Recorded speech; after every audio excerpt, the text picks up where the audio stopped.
ताडकस येथील शेतकऱ्यांचे पूर्णा तहसील कार्यालयासमोर आमरण उपोषण.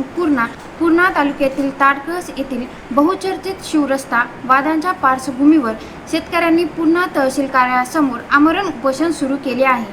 पेरणीचा हंगाम तोंडावर असताना शेतकऱ्यांच्या शेताकडे जाण्याचा मार्ग बंद झाल्याने संतप्त शेतकऱ्यांनी कुटुंबासह जनावरे, बैलगाड्या व शेतींचे अवजारे घेऊन आंदोलन छेडले आहे. मिळालेल्या माहितीनुसार ताडकस येथील महापुरी शिवरस्ता प्रकरण सध्या उच्च न्यायालयात प्रलंबित आहे. अंतिम निर्णय होईपर्यंत शेतकऱ्यांच्या सोयीसाठी तहसील प्रशासनाने ॲडव्होकेट सूर्यकांत विठ्ठलराव आंबोरे व त्यांच्या पत्नी यांच्या नावावरील गट क्रमांक 89 व 90 मधील पर्यायी रस्ता उपलब्ध करून दिला होता. मात्र गेल्या 6 महिन्यांपासून सदर रस्त्यावर खड्डे खोदून, विहिरीचे दगड टाकून तसेच ये-जा करणाऱ्या शेतकऱ्यांशी वाद घालून हा मार्ग अडवण्यात आल्याचा आरोप शेतकऱ्यांनी केला आहे. या संदर्भात शेतकऱ्यांनी दिनांक 1 जून 2026 रोजी तहसीलदारांना निवेदन देऊन तातडीने रस्ता मोकळा करून देण्याची मागणी केली होती. अन्यथा 4 जूनपासून आमरण उपोषण करण्याचा इशाराही देण्यात आला होता.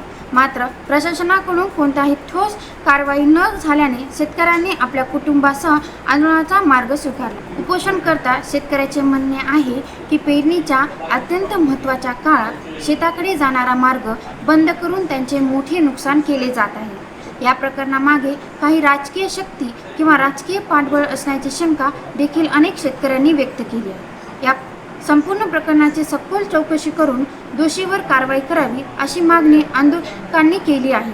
शेतकऱ्यांचा रस्ता तात्काळ मोकळा करून घ्यावा, अन्यथा आमरण उपोषण अधिक तीव्र करण्यात येईल असा इशारा आंदोलन शेतकऱ्यांनी प्रशासनाला दिला आहे.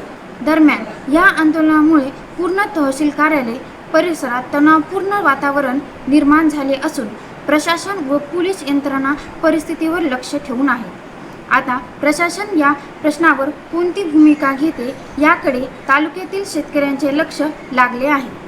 साहेब गाडवे, आमचं प्रकरण आहे शिवरस्त्याचं हायकोर्टामध्ये प्रकरण चालू आहे. तहसीलदार साहेबांना याच्या आधी आम्हाला एक पर्यायी रस्ता दिला होता. ते पर्यायी रस्ता 89-90 या गट क्रमांकामधून जातो. सूर्यकांत विठ्ठलराव आंबोरे यांच्या दोन्ही गटामधून हा रस्ता जात आहे. आणि याच्या आधी त्या तहसीलदार साहेबांनी आम्हाला लेखी स्वरूपात दिलेलं आहे की हे पर्यायी रस्ता तुम्हाला जोपर्यंत निकाल लागत नाही तोपर्यंत. आता इथून पुढे त्याने ते रस्ता काढून टाकलेला आहे. 3-4 महिने झाले. आम्हाला वागायला अडचण होती आहे. पेरणी कशी करायची, शेतात ट्रॅक्टर नेता येणं झाले, गाडी बैल नेता येणं. कोण्यातरी मोठ्या राजकीय नेत्याचा हात आहे. त्याच्या जोरावर ही प्रकरण आमचं चालू कारण की तहसीलदार साहेब सुद्धा दखल घेणं झाले त्याच्यावर या प्रकरणामध्ये. आम्हाला प्रशासनाला अपेक्षा आहे की आमचा हायकोर्टाचा जोपर्यंत निकाल लागत नाही तोपर्यंत आम्हाला हा रस्ता पर्यायी रस्ता म्हणून खुला करून देणे, कारण की आम्हाला दुसरा पर्याय नाही. पर्याय तुम्हालाच द्यावा लागणार नाही. पर्यायी रस्ता आम्हाला काढून रोख पैसे आम्हाला जोपर्यंत पर्यायी रस्ता ते काढून देत नाही तोपर्यंत उपोषण करणार आहे.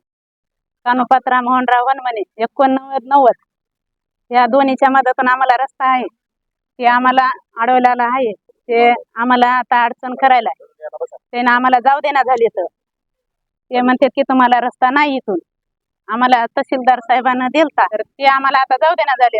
काहीच वाहन नेऊ देणार. आता पेरणीचे दिवस इथं आम्हाला आता उद्या ट्रॅक्टर न्यायचे हे न्यायचे काहीच नेऊ देणार.